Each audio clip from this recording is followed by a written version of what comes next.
মল্লিকা কেমন আছে? ও ঠিক আছে তো? দেখুন প্লিজ ওর খেয়াল রাখুন। আমি এক্ষুনি হসপিটাল পৌঁছচ্ছি। হ্যাঁ হ্যাঁ, এক্ষুনি কিছুক্ষণের মধ্যেই আসছি। ওকে ওকে, থ্যাংক ইউ। আচ্ছা, আপনি কি ফোন করেছিলেন? হ্যাঁ হ্যাঁ, আমি ফোন করেছিলাম। এই ভদ্রলোক এখানে, জানি না কেউ এই বেচারাকে। আপনি এনাকে চেনেন? না স্যার, আমি তো ওকে চিনি না। কিন্তু দেখুন স্যার, আপনি বলেছিলেন যতক্ষণ না আপনি আসেন আমি এখানেই থাকি। তো আমি ছিলাম। এবার আমার হসপিটালে যেতে দিন, আমার ওয়াইফ হসপিটালে ভর্তি। গুলি সোজা মাথায় লেগেছে, মনে হচ্ছে এখনো ভেতরেই আছে। এর স্কাল্প আর নাক খুব বাজেভাবে ভেঙে গেছে। চোয়ালটা ভাঙেনি, কিন্তু একে শনাক্ত করা খুব মুশকিল। মুখ একদম নষ্ট হয়ে গেছে, ফেসটা রিকনস্ট্রাকশন করতে হবে। স্যার প্লিজ আমাকে হসপিটাল যেতে দিন। দেখুন, সরি, আমরা আপনার অবস্থা বুঝতে পারছি, কিন্তু এখানে কি হয়েছিল সেটা না জেনে আপনাকে যেতে দিতে পারছি না। Sir please sir. দেখুন, আমি জানি যে আপনি এই লোকটাকে চেনেন না, কিন্তু এর মৃত্যু আপনার কম্পাউন্ডে, আপনার বাড়িতেই হয়েছে। এটা কোনো কোইন্সিডেন্স তো হতে পারে না, কিছু তো ব্যাপার আছে। দেখো তো আশেপাশে কোনো বন্দুক পাও কিনা। স্যার,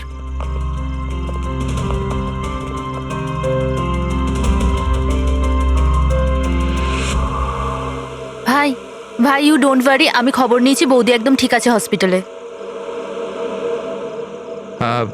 স্যার, এ আমার বোন শায়লা। রিসেপশনের পুরো ফাংশনটা এই অর্গানাইজ করেছিল। হ্যাঁ স্যার, আমরা সবাই ফাংশনে বিজি ছিলাম, তখনই গুলি চালানোর আওয়াজ শুনতে পেলাম আমরা। তার আগে কি কি হয়েছিল আমি আপনাকে বলছি। স্যার, 2 দিন আগেই আমার বিয়ে হয়েছে মল্লিকার সাথে, আর আজকে ছিল রিসেপশন। সবকিছু ঠিকঠাক চলছিল। মল্লিকা আমার সকল বন্ধুদের সাথে, সব কালিগদের সাথে আলাপ করছিল। হ্যাঁ, কিছু লোক ছিল যাদের মল্লিকাকে নিয়ে প্রবলেম হচ্ছিল, কারণ ওরা ভাবছিল মল্লিকা আমার স্টেটাসের সমান নয়। বেদান্ত এই মেয়েটাকে বিয়ে করেছে, আর কোনো মেয়ে পেল না? কমসে কম কোনো নিজের স্ট্যাটাসের মেয়েকে নিয়ে আসতো। জানি না কোন বস্তি থেকে নিয়ে এসেছে একে। আই এম শিওর যে এই একে ফাঁসিয়েছে। কিন্তু আমার এইসব কথায় না তো কোনো সমস্যা হয়েছে, না তো হবে। হঠাৎ আমি দুজনকে পার্টিতে আসতে দেখলাম, একটা লোক এবং একজন মহিলা, হাতে ক্যামেরা, গলায় আইডি কার্ড। আমি ভাবলাম হবে হয়তো কোনো রিপোর্টার। তারপর মল্লিকার সাথে কথা বলা শুরু করলো। কে জানে কি জিজ্ঞেস করছিল ওকে, কিন্তু মল্লিকা ওদের কথা শুনে যেন বিচলিত হচ্ছিল। ও ভেতরে চলে গেল। আমি ভাবলাম আমি গিয়ে ওকে আটকাই। আমি রিপোর্টারগুলোর পিছু নিতেই যাচ্ছিলাম কি কেউ একজন আমায় ডাকলো। ওর কয়েক মিনিট বাদেই গুলি চলার আওয়াজটা এলো, আর আমরা সবাই ছুটে বাইরে বেরিয়ে এলাম। আপনারা পেছনে থাকুন, পেছনে সরে দাঁড়ান। সরুন সরুন। আর তারপরেই আমি আপনাকে ফোন করলাম, আর মল্লিকাকে হসপিটাল নিয়ে যাওয়া হলো। আচ্ছা, ওই যে দুটো রিপোর্টার এসেছিল পার্টিতে, ওরা কি কথা বলছিল কিছু শুনেছো তোমরা? আগে না স্যার। আগে হ্যাঁ, আমি শুনেছিলাম কথা বলতে। আমি তো এখানেই দাঁড়িয়েছিলাম, আমার বন্ধুর সাথে কথা বলছিলাম। রিপোর্টারের নাম পামেলা আর করণ, আর ওরা বম্বে ক্রনিকল টাইমসের ছিল। গুড, এ তো খুব ভালো কথা। আর কিছু শুনেছিলেন?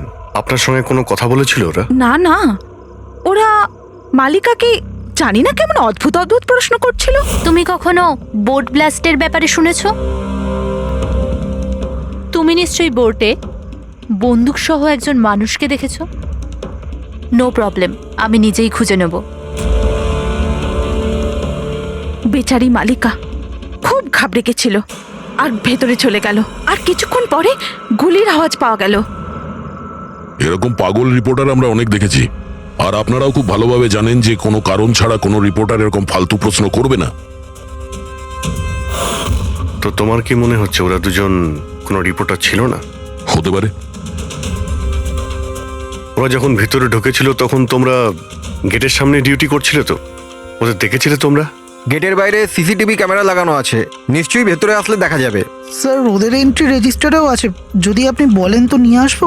এতে বলার কি আছে, তাড়াতাড়ি গিয়ে নিয়ে এসো, যাও তাড়াতাড়ি। অভিজিৎ, এই লোকটার পকেটে না কোনো আইডি আছে, না কোনো মোবাইল আছে, পকেট খালি। আর দ্বিতীয় কথা হলো, এর মাথায় গুলি লেগেছে পেছন থেকে, আর ডাইরেকশন দেখে মনে হচ্ছে যে গুলি ভেতর থেকে চলেছে। সব জায়গা খুঁজে নিয়েছি স্যার, কোথাও কিচ্ছু নেই। আর স্যার বন্দুকটাও সে বাড়িতে রেখে যায়নি। যদি বাড়িতে রেখে যেত হয়তো সবাই ভয় পেয়ে যেত। কিন্তু এরকম তো কোনো ব্যাপার নয় স্যার, আমাদের বাড়িতে তো অনেক রকম বন্দুক আছে। কি বলছেন, বাড়িতে? হ্যাঁ, কারণ দাদা তো গানসের ডিলার না। আপনি যেটা বলেননি যে আপনি বন্দুকের ডিলার? হ্যাঁ, কোথায় রাখেন আপনার এই গান? চলুন দেখান। আর হ্যাঁ, পার্টিতে আপনি যে যে গেস্টকে ইনভাইট করেছিলেন তাদের লিস্টটা আমরা চাই। হ্যাঁ, এক্সকিউজ মি। হ্যালো, কি? হ্যাঁ হ্যাঁ, আমি আমি আমি এক্ষুনি আসছি। ঠিক আছে, আমি আসছি। আমরাও যাব আপনার সাথে আপনার ওয়াইফের সঙ্গে দেখা করতে। হতে পারে এই খুনের সঙ্গে তার অজ্ঞান হয়ে যাওয়ার কোনো না কোনো রিলেশন আছে। মল্লিকার আগের জীবনটা পুরো সাদা, একদম ফাঁকা। ইনফ্যাক্ট যে হসপিটালে আমি ট্রাস্টি, মল্লিকা ওখানকার একটা পেশেন্ট ছিল। ওর অ্যাক্সিডেন্ট হয়েছিল আর শকের জন্য ওর সমস্ত স্মৃতিশক্তি চলে গেছিল। ও কে, কোথা থেকে এসছে, ওর সাথে কি হয়েছে ওর কিচ্ছু মনে ছিল না। ওর তো নিজের নামটাও মনে ছিল না। মল্লিকা নামটা আমরা দিয়েছিলাম। আমি যখন ওর সাথে দেখা করলাম তো খুব বিচলিত ছিল, খুব ভয়ের মধ্যে ছিল। কিন্তু ধীরে ধীরে আমি ওকে আশ্বাস দিলাম যে সব কিছু ঠিক হয়ে যাবে। আর এইভাবে মেলামেশা করতে করতে আমার ওকে ভালো লাগতে শুরু করলো। ওর আগের জীবনটা নিয়ে আমার কোনো মাথা ব্যথা ছিল না স্যার, এই জন্য আমি ওকে বিয়ের প্রস্তাব দিলাম। কিন্তু স্যার, যবে থেকে মল্লিকা আমার জীবনে এসছে ওর জীবনটা বিপদের মধ্যে পড়ে গেছে। তার মানে কি বলতে চাইছেন আপনি? স্যার, আগের সপ্তাহে আমরা সিটি স্কোয়ার মলে গেছিলাম। বিয়ের প্রস্তুতি একদম জোর কদমে চলছিল।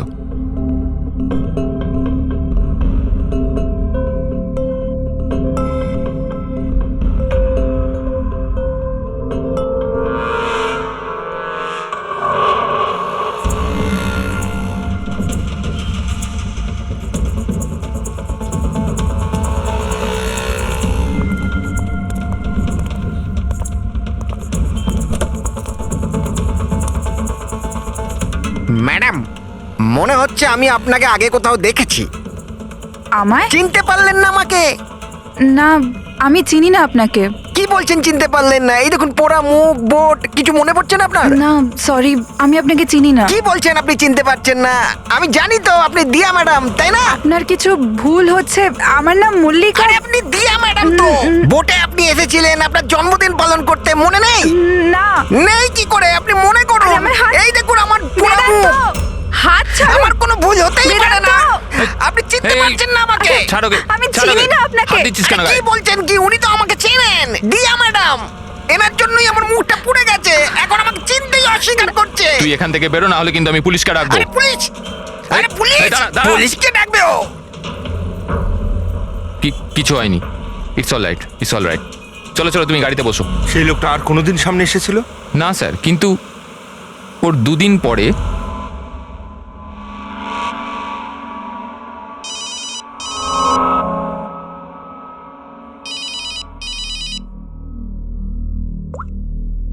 হ্যালো, কেমন আছো সোনিয়া? সোনিয়া? মনে হচ্ছে আপনার কোথাও ভুল হচ্ছে। এখানে সোনিয়া বলে কেউ থাকে না, রং নাম্বার। থাকে, আমি জানি। আমি ওর সাথেই তো কথা বলছি। আর খুব তাড়াতাড়ি আমি তোমার কাছে আসব, তোমার কাছে, তোমাকে মারার জন্য। বেদান্ত, তোমার এই ঘরে যে লোকটা মারা গেছে তার সঙ্গে এর নিশ্চয়ই কোনো সম্পর্ক আছে। হতে পারে ও তোমার ওয়াইফকে মারতে এসেছিল কিংবা হুমকি দিতে এসেছিল। কিন্তু একটা কথা সত্যি যে এটা সেই লোক না যার মুখে ক্ষত ছিল। আমরা চেক করেছি, কিচ্ছু ছিল না। কিন্তু 100% কোনো না কোনো কানেকশন তো আছে।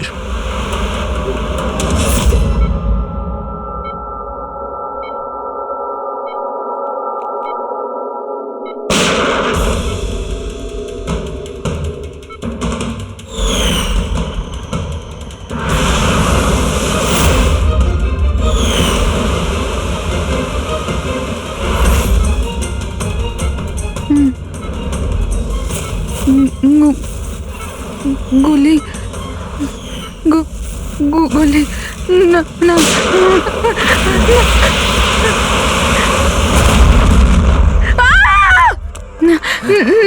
ইনজেকশন। না, কাম ডাউন। আমাকে ছেড়ে দাও। আমি কিছু করিনি, ছেড়ে দাও। Mallika, are you all right? Relax, তুমি হসপিটালে আছো, একদম সেফ আছো। মল্লিকা, কেমন আছো তুমি? হ্যাঁ, ও গড, কেমন, ঠিক আছো তো তুমি? ঠিক আছো? ডক্টর ইশান্ত, আপনি বলছিলেন যে বেদান্তকে যে মল্লিকা একটু অস্থির হচ্ছিল, কিছু বিড়বিড় করছিল, কি হয়েছিল ওর? আসলে মল্লিকা যখন জ্ঞান ফিরল খুব অদ্ভুত ধরনের কথা বলছিল। এরকম মনে হচ্ছিল যেন ও এখানে তো আছে কিন্তু ওর মস্তিষ্ক অন্য কোথাও।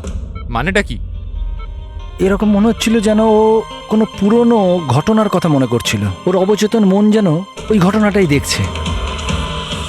মল্লিকা, দেখো, ঘাবড়িও না, কিচ্ছু হবে না তোমার। তুমি কি দেখেছো বলো, কি শুনেছো? গুলির আওয়াজে আমার চোখ খুলল। যখন যখন আমি চোখ খুললাম তো আমি অদ্ভুত অদ্ভুত জিনিস দেখছিলাম। একটা বোট আর আর আর একটা লোক ওই লোকটার হাতে একটা বন্দুক ছিল। আর বন্দুকটা আমার দিকে তাক করে আর আর ওই ব্লাস্ট হয়ে গেল। ওই ব্লাস্ট।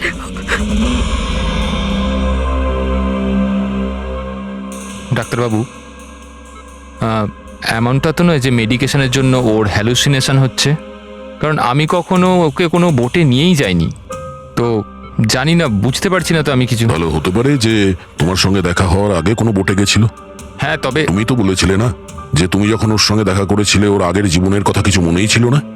এক্স্যাক্টলি, এরকম মনে হচ্ছিল যেন ওর কোনো পুরনো ঘটনা বা ওর জীবনের কোনো মুহূর্ত ওর মস্তিষ্কে নাড়া দিচ্ছে। ডাক্তারবাবু, আপনি তাহলে বলতে চাইছেন যে এটাও মল্লিকার জীবনের গল্পের একটা অংশ? হতে পারে সেটা। আমাদের সাবকনসিয়াস মাইন্ড কখনো কখনো কোনো ঘটনাকে, ওর মেমোরিকে মনের মধ্যে আঁকড়ে ধরে রাখে, আর ওই ঘটনার সঙ্গে সম্পর্কিত কোনো ঘটনা বা জিনিস সামনে আসে, তাহলে ওই ঘটনাটা আবার পুনরায় মনে আসে। বেদান্ত, মনে হচ্ছে তোমার ভয় ঠিকই ছিল। মল্লিকার জীবনের ঝুঁকি আছে। ওই লোকটা যে তোমার বাড়িতে মারা গেছে ওই ষড়যন্ত্রের সঙ্গে যুক্ত আছে। কিন্তু এটা আপনি কিভাবে বলতে পারেন? সেই কারণেই তো করোনার পামেলা মল্লিকাকে উল্টোপাল্টা প্রশ্ন করছিল যে তুমি কখনো কোনো বোটে চেপেছো কিনা, কিংবা কোনো লোককে বন্দুক হাতে দেখেছো কিনা। এই কেস একটা অন্যের সঙ্গে যুক্ত। প্রথমে তো এটা জানতে হবে বেদান্তর ঘরে ওই গুলিটা চালিয়েছে কে।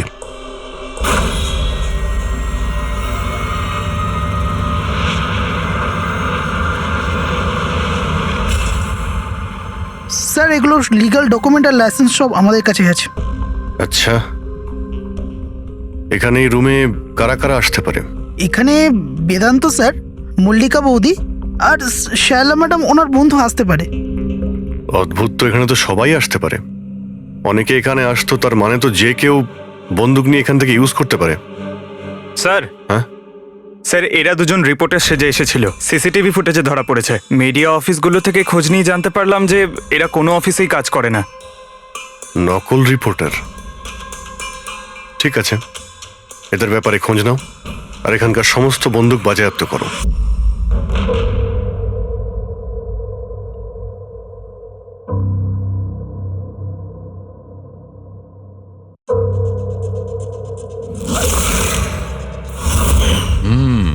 থ্যাংক গড এর চোয়ালের হাড়গুলো আর চিক বোনটা ঠিক আছে, নাহলে মুখটা তৈরি করা খুব মুশকিল হয়ে যেত। বেশিরভাগ খুলিটা তো ভেঙে চৌচির হয়ে গেছে। যাই হোক, এই হাড়গুলো দিয়ে তো মুখটা বানানো যেতে পারে।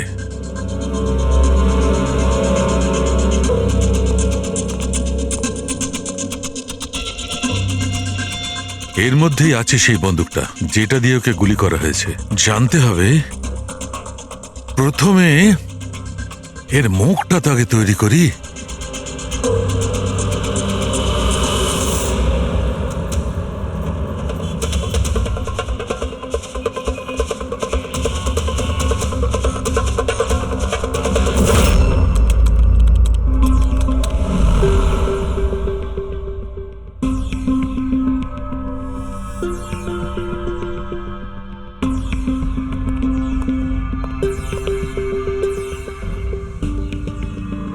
মল্লিকার কাছে যে সোনিয়ার নাম করে হুমকি দেওয়া ফোন আসছিল সেটা পিসিও থেকে আসছিল, সেখান থেকে খুঁজে বের করা খুব মুশকিল। আর এই লোকটা, মানে অর্ধেক পুড়ে যাওয়া লোকটা যে ওকে ভয় দেখাচ্ছিল, এর কোনো ক্রিমিনাল রেকর্ডও নেই।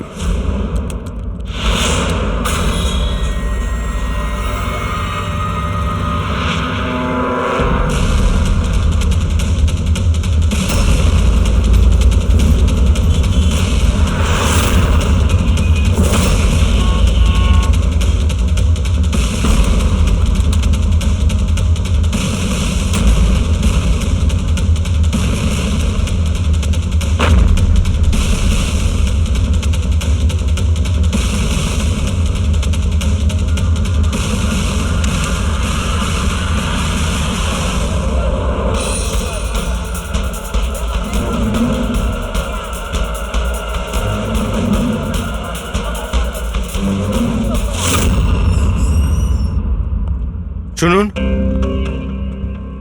আগে বলুন। দেখুন আমরা সিআইডি থেকে আসছি। সিআইডি? আমি আপনার কি হেল্প করতে পারি? এক মিনিট, একবার এই ফটোটা দেখুন। এরা কি কোনোদিন আপনার কাছ থেকে ক্যামেরা আর মাইক ভাড়া করে নিয়ে গেছিল এই 48 ঘন্টার ভেতরে? এক মিনিট দাঁড়ান, আমি চেক করে আপনাদের বলছি। আমি এক্ষুনি আসছি।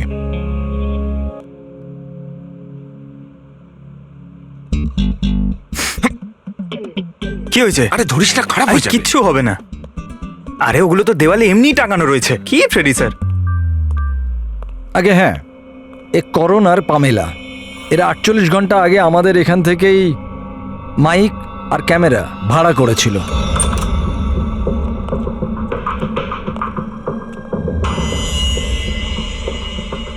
আপনারা কি জানেন মল্লিকার জীবনের ব্যাপারে? সত্যি কথা বলুন।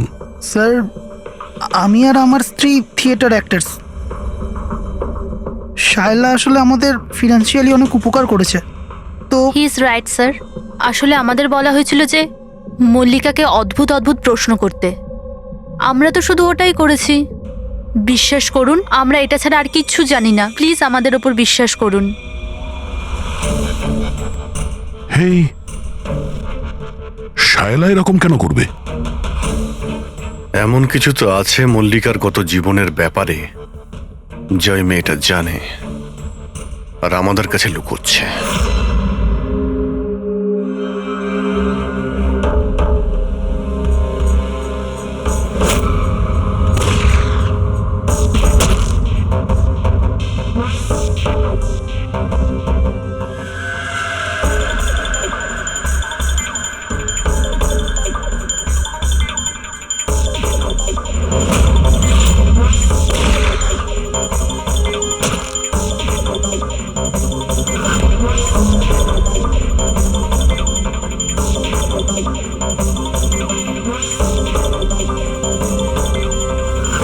তাহলে এইটা হচ্ছে ওর মুখ।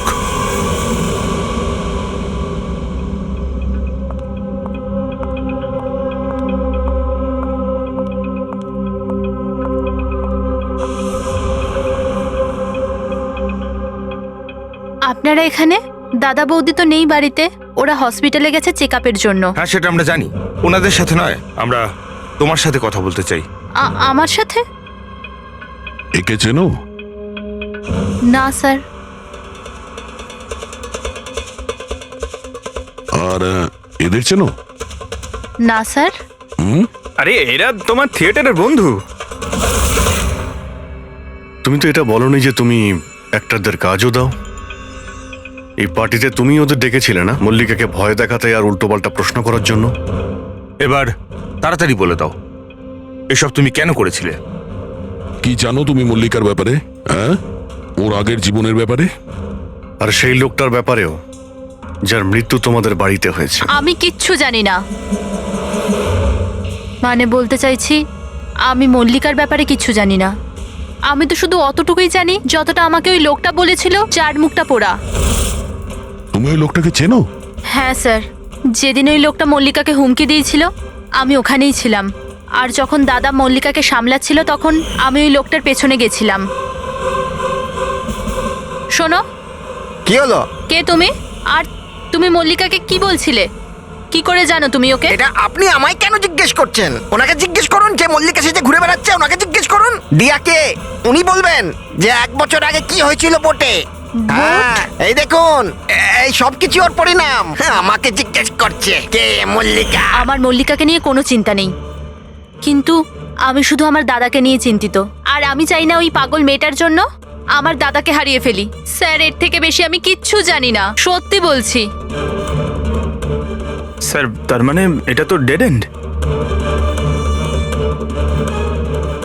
ঠিক আছে, আপনি যান।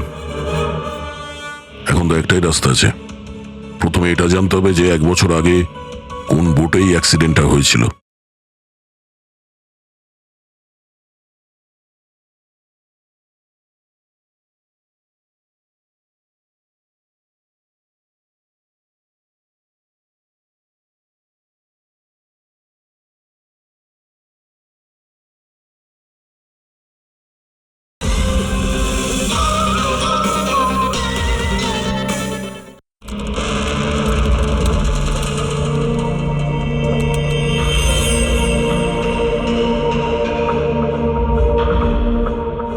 কারণ যতগুলো কেস হয়েছে সব কটা দেখো 10 মাস থেকে 1 বছরের মধ্যে। এই সময় বেদান্তর সঙ্গে মল্লিকার দেখা হয়েছিল হসপিটালে। ওকে, ইয়েস স্যার। একবার যদি বোটে ব্লাস্টের ব্যাপারটা পরিষ্কার হয়ে যায় তাহলেই তদন্ত এগোনো যাবে। স্যার, হ্যাঁ, পেয়ে গেছি।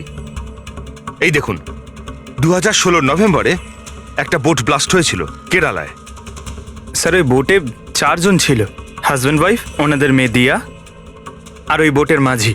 বম ব্লাস্টের জন্য স্যার সবাই মারা গেছিল, শুধু ওই মাঝি ছাড়া। স্যার, এ তো মল্লিকা। মল্লিকা, দিয়া, এর ফ্যামিলি তার কে কে আছে? স্যার মাথুর ফ্যামিলিতে 4 জন মেম্বার, হাজব্যান্ড ওয়াইফ, ওদের মেয়ে দিয়া, আর ওর ভাই রতন। 1 মিনিট স্যার, এই যে এটা ওর ফটো, রতনের। এটা তো সেই লোকটা যার মৃত্যুটা গুলি লেগে হয়েছে বেদান্তর বাড়িতে। কিন্তু স্যার, গুলিটা মারলো কে? এখন এই সব প্রশ্নের উত্তর কেরালাতে গেলেই জানতে পারা যাবে।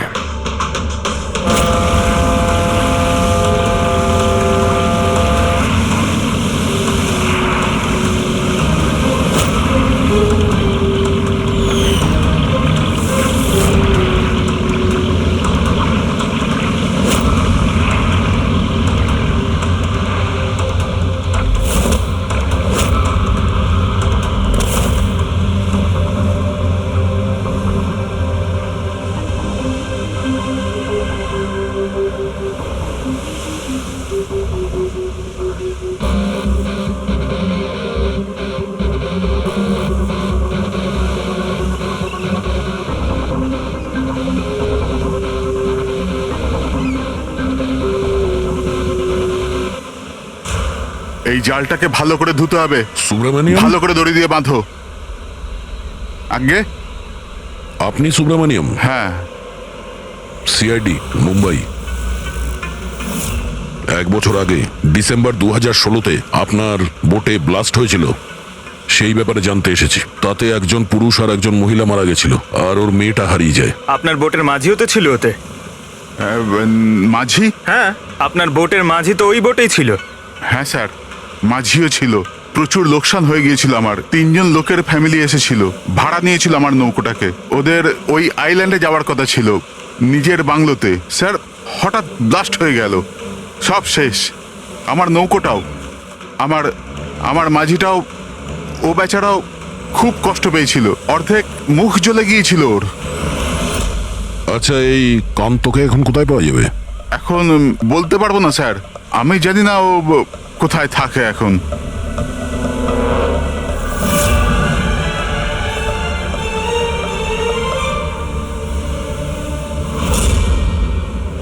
ইশারা কাকে করছিলেন? ইশারা? হ্যাঁ? ও স্যার, কে ওদিকে? স্যার, আমার স্যার।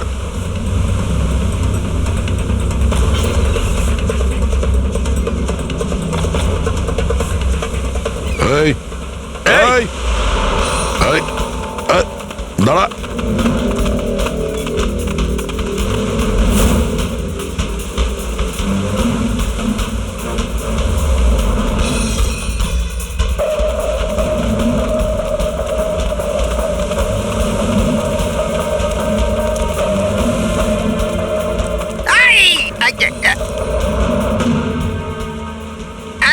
ছেড়ে দিন আমায়, ছেড়ে দিন আমায়, মুখটা ছেড়ে তো দিন। দেখা। তুমি, হ্যাঁ, তুমি মল্লিকাকে মারতে চেয়েছিলে, হ্যাঁ, আর রতনকে মারার জন্য বেদান্ত ম্যানসনে ঢুকে গেছিলে, তাই তো? এই, আবার যাবো। আর ওখান থেকে পালিয়ে এখানে চলে এসছো লুকানোর জন্য?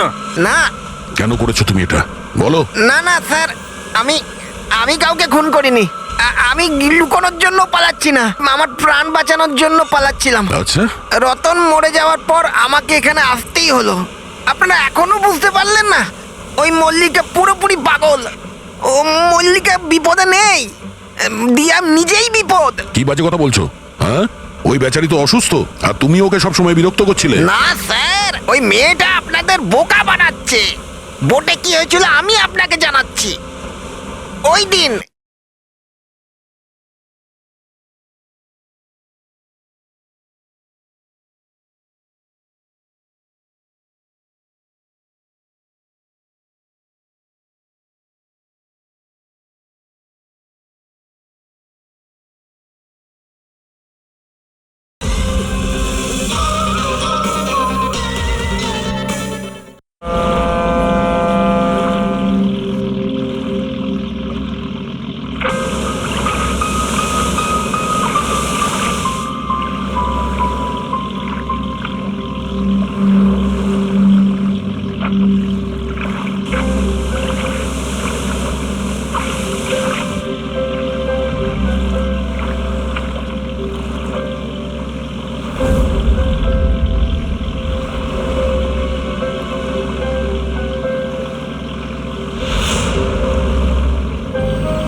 দিয়া তাড়াতাড়ি এসো, তাড়াতাড়ি এসো, নাহলে কেবিনে আবার বন্ধ করতে হবে আগের মতো।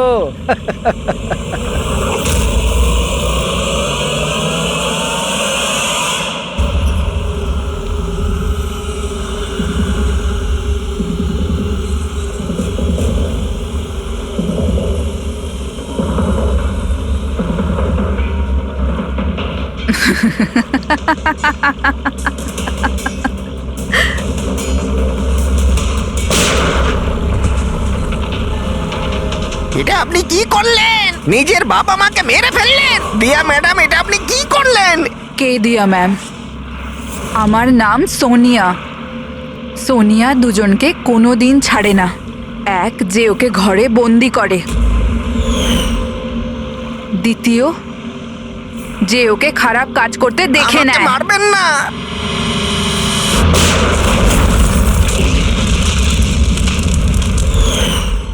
আমি তো বেঁচে গেলাম, কিন্তু বোটটা জ্বলে যাওয়ায় আমার মুখটাই জ্বলে গেল।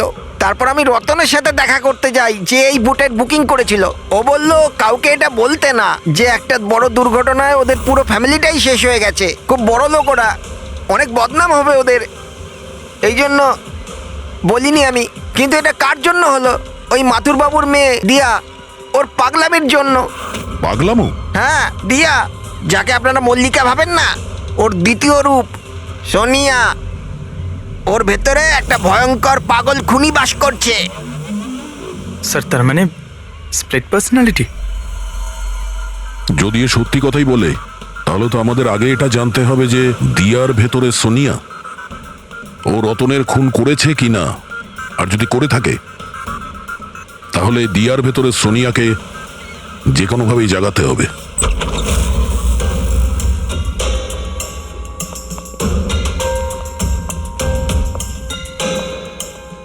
মিস্টার বেদান্ত, আপনি কিছুক্ষণের জন্য এখান থেকে চলে যান তো। আরে কিন্তু আপনারা এসব করছেনটা কি? তুমিও চলে যাও এখান থেকে। কিন্তু কিছু বলুন তো, ব্যাপারটা কি? সবকিছু বলবো, আপনি আগে এখান থেকে চলে যান প্লিজ। যান যান বাইরে। যান, তুমিও যাও। না না, আপনি না, আপনি ওখানে বসুন। স্যার, আপনি বসুন ওখানে। বেদান্ত, চলুন বসুন ওখানে। কি হয়েছে স্যার? সব ঠিক আছে? কিছু হয়নি, এবার হবে। আজকের পর থেকে না আপনি বেদান্তর সঙ্গে দেখা করবেন, আর না ওর বোনের সঙ্গে। শুধুমাত্র এদের দুজনের সঙ্গেই না, তুমি কারোর সঙ্গে দেখা করবে না। হ্যাঁ, কিন্তু কিন্তু কিন্তু বাদ দাও। একটা কথা পরিষ্কার করে শুনে রাখো সোনিয়া, না তুমি কারোর সঙ্গে দেখা করবে, আর না কারোর সঙ্গে কথা বলবে। আর আমাদের পারমিশন ছাড়া তুমি এই বাড়ি থেকে এক পাও বাইরে রাখবে না। এই বাড়িতে তুমি বন্দি। সোনিয়া, কেন কেন কেন যাব না? যাব, নিশ্চয়ই যাব, যাব। এইভাবে কথা বলবে না, আমি যাবই। তুমি কোথাও যাবে না। তুমি এইভাবে কথা বলবে না। বাইরে যাওয়া তো দূরের কথা, এই জলটা এখানে রাখা রইলো। আমাদের পারমিশন ছাড়া তুমি এই জলটাও খেতে পারবো না, বুঝেছো?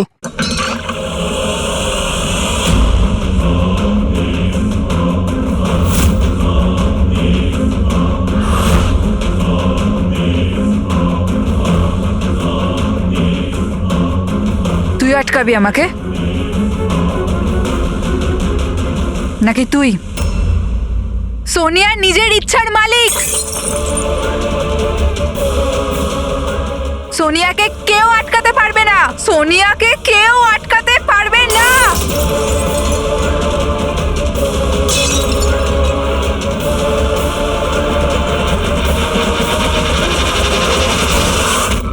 কাউকে ছাড়বো না, কাউকে ছাড়বো না আমি। ছাড়ো, ছাড়ো, ছাড়ো। চুপ করে বসো। না, না, কিচ্ছু করতে পারবে না তোমরা, কিচ্ছু করতে পারবে না। সোনিয়া থাকতে দিয়ার কেউ কিচ্ছু করতে পারবে না, কিচ্ছু করতে পারবে না।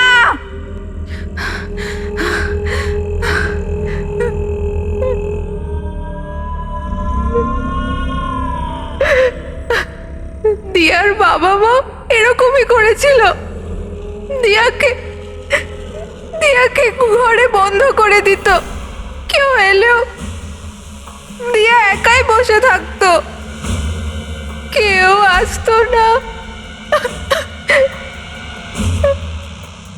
মেরে ফেলেছি আমি দিয়ার বাবা মাকে। তোমাদেরও মেরে দেব, তোমাদের সবাইকে মেরে দেব। কে তুমি? তোমার আসল পরিচয় কি?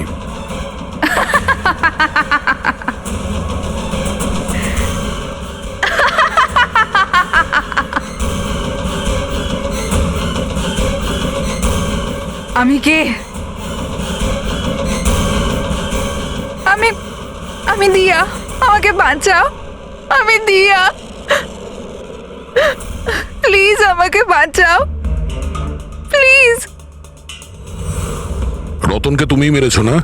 হ্যাঁ, যাতেও বেদান্ত আর শায়লাকে তোমার আসল পরিচয় না দেয়, তাই তো? এটা কি বলছেন স্যার? রতন এখানে এসেছিল? রতনের ডেথ কি এই বাড়িতেই হয়েছিল? আমার বাড়িতে রতনের ডেথ হয়েছে? ভালো হয়েছে, খুব বিরক্ত করতো আমাকেও। যদি আমি ওকে গুলি মারতে পারতাম কত মজা হতো। সবাই মরে যেত আমারই হাতে, তোমাদের সবাইকে আমিই মেরে ফেলবো।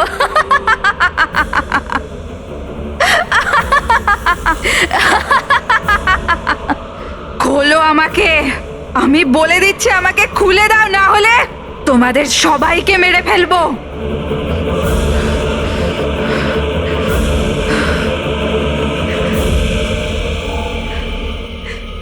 ছেড়ে দাও না দিয়াকে, প্লিজ প্লিজ আমায় ছেড়ে দাও। আমি কিচ্ছু জানি না।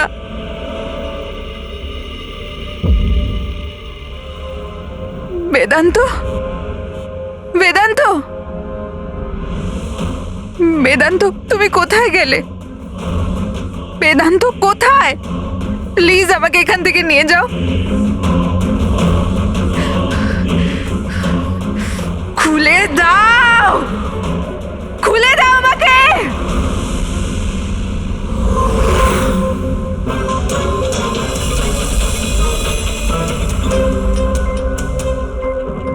এই হচ্ছে সেই বন্দুক যেটা থেকে গুলি করা হয়েছে।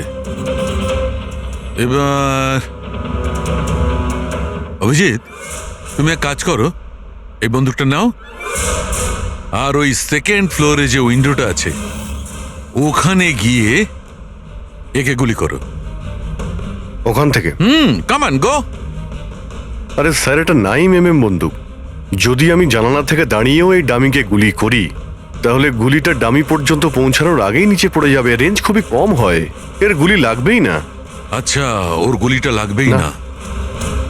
ওকে, এর গুলিটা যদি ওখান থেকে না লাগে তাহলে দয়া তুমি এক কাজ করো, তুমি এখান থেকে 7-8 ফুট দূর থেকে একে গুলি করো। Come on.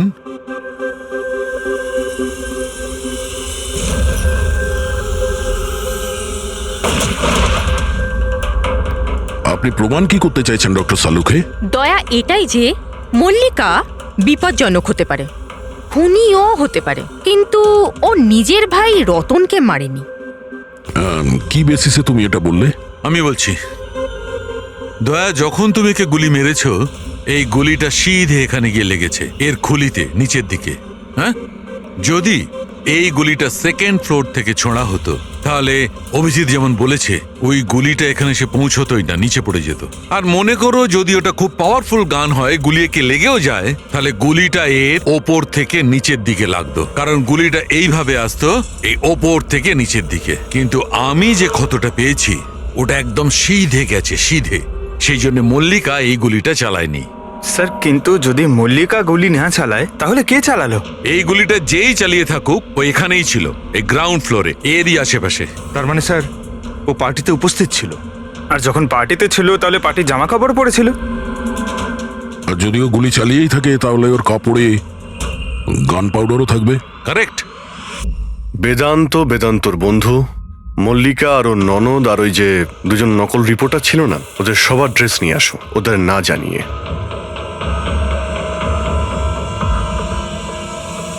আমাদের কাছে এটা একটা অদ্ভুত কেস ছিল। শুরুতে আমরা বুঝতেই পারছিলাম না যে খুনি আসলে কে, কিন্তু কথায় আছে না, সত্য কোনোদিনও গোপন থাকে না।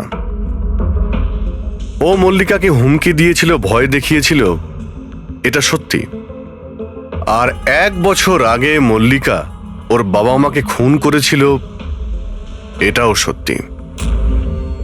কিন্তু মল্লিকার ভাইয়ের খুন না মল্লিকা করেছে আর না নৌকো চালক করেছে। রতনের খুন সেই করেছে যে রতনের খুব কাছে দাঁড়িয়েছিল, একদম কাছে। আর সে শুরু থেকেই আমাদের চক্রব্যূহতে ফাঁসিয়ে রেখে দিয়েছিল, আর আমরা ঘুরেই যাচ্ছিলাম। শেষ পর্যন্ত সে তারই চক্রব্যূহতে ফেসে যায়। ও আমাদের অনেক মিথ্যে কথা বলেছে, অনেক মিথ্যে, কিন্তু সত্যি বেশি দিন গোপন থাকে না। বেদান্ত, তুমি আমাদের অনেক মিথ্যে বলেছ, কিন্তু তোমার এই ড্রেস সত্যিটা বলে দিয়েছে। আমরা তোমার জামার থেকে গান পাউডার পেয়েছি।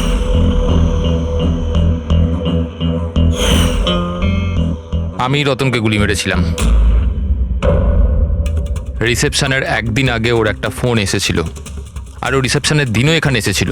আমি ওর সাথে একা দেখা করতে গেলাম, কি সব উল্টোপাল্টা কথা বলছিল যে মল্লিকার মাথার ঠিক নেই, ওর নাকি ডিসঅ্যাসোসিয়েটিভ ডিসঅর্ডার আছে, স্প্লিট পার্সোনালিটি, জানি না আরও কি সব বলছিল মল্লিকাই নাকি ওর মা বাবাকে মেরেছে, আর ও আমাকেও নাকি মেরে দেবে।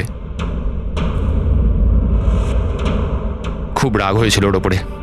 যখন আমি ওর কথা না শুনে ওকে এখান থেকে বেরিয়ে যেতে বললাম, তো আমাকে ধমকি দিল যে ও নাকি পুলিশে গিয়ে সব কিছু বলে দেবে। ও তো ভয় পাচ্ছিল যাতে মল্লিকা না ওর খুন করে দেয়। তারপরে খুব অদ্ভুত কথা বলছিল যে মল্লিকা পাগল হয়ে গেছে, জোরে জোরে চিল্লাতে শুরু করে দিল। বলছিল যে মল্লিকাকে ঘরের ভেতর আটকে রাখো, না হলে সবাইকে মেরে দেবে।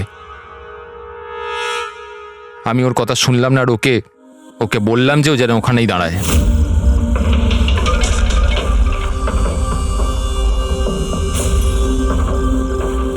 ওকে আমি নিজের প্রাণের থেকেও বেশি ভালোবাসি। আর ওই রতন, এই রতন ওকে পাগল বলছিল, ওকে জেলে পাঠাতে চাইছিল।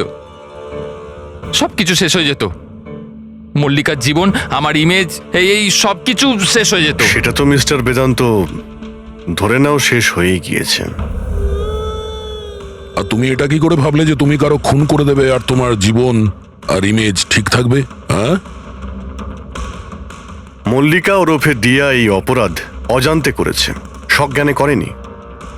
কিন্তু তুমি সবকিছু জেনে এই অপরাধ করেছ। সেই জন্য মল্লিকা যাবে অ্যাসাইলামে, আর তুমি যাবে গরাদের ভিতরে।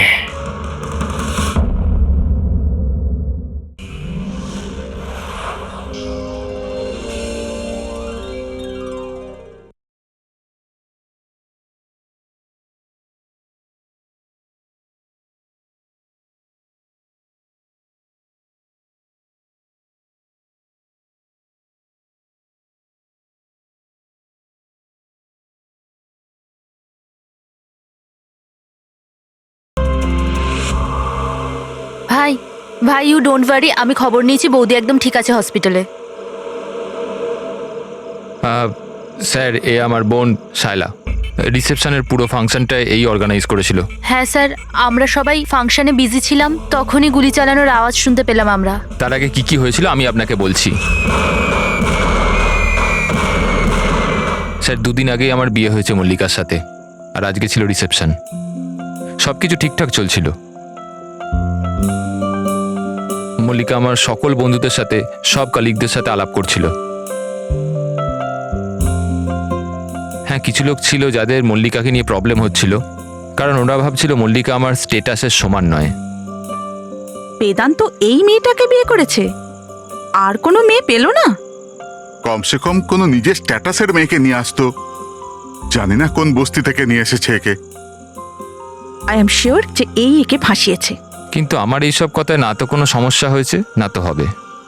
হঠাৎ আমি দুজনকে পার্টিতে আসতে দেখলাম, একটা লোক এবং একজন মহিলা, হাতে ক্যামেরা, গলায় আইডি কার্ড। আমি ভাবলাম হবে হয়তো কোনো রিপোর্টার। তারপর মল্লিকার সাথে কথা বলা শুরু করলো। কে জানে কি জিজ্ঞেস করছিল ওকে, কিন্তু মল্লিকা ওদের কথা শুনে যেন বিচলিত হচ্ছিল। ও ভেতরে চলে গেল। আমি ভাবলাম আমি গিয়ে ওকে আটকাই। আমি রিপোর্টারগুলোর পিছু নিতেই যাচ্ছিলাম কি কেউ একজন আমায় ডাকলো। ওর কয়েক মিনিট বাদেই গুলি চলার আওয়াজটা এলো, আর আমরা সবাই ছুটে বাইরে বেরিয়ে এলাম।